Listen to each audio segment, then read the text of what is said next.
təcrübə proqramı, məsələn, Formula 1-də könüllü olan gənclər var. Sizə deyim ki, nəyə görə oradan ödəniş almırsınızsa, mənə görə vaxt itkisidir. Nəyə görə siz oradan öyrənəcəyiniz böyük bir məlumat deyil. Yəni, gedib orada çox güclü bir şirkətdə təcrübəçi kimi işləmirsənsə, məsələn, JP Morgan-da gedib işləmirsənsə, məsələn, JP Morgan-da hamı pulsuz işləməyə razı olar. Ümumiyyətlə, amma belə bir şey də var ki, səni orada əgər internship götürürsə, onsa sənə pul verəcək. Yəni, ödənişsiz təcrübə proqramı deyə bir şey olmamalıdır.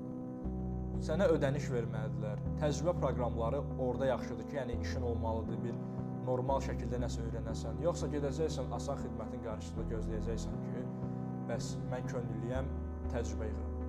Yəni, deyim ki, çox da böyük bir təcrübə yığmayacaqsan. Bunların hamısı böyük şirkətlərin sizi pulsuz işçi kimi götürməsi üçün yaradılmış bir illüziyadır, könüllü olmaq.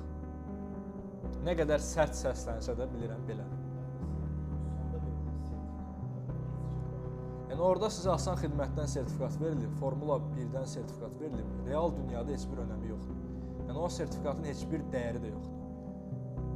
Bir beynəlxalq lisenziyası yoxdur, tanınmış bir sertifikat deyil. Ondansa, məsələn, elə insanlar baxıram, Facebook profilinə yazıb, adam 15 dəfə asan xidmətdə könüllüdür, Formula 1-də könüllüdür. Hansı şirkət var orada könüllüdür?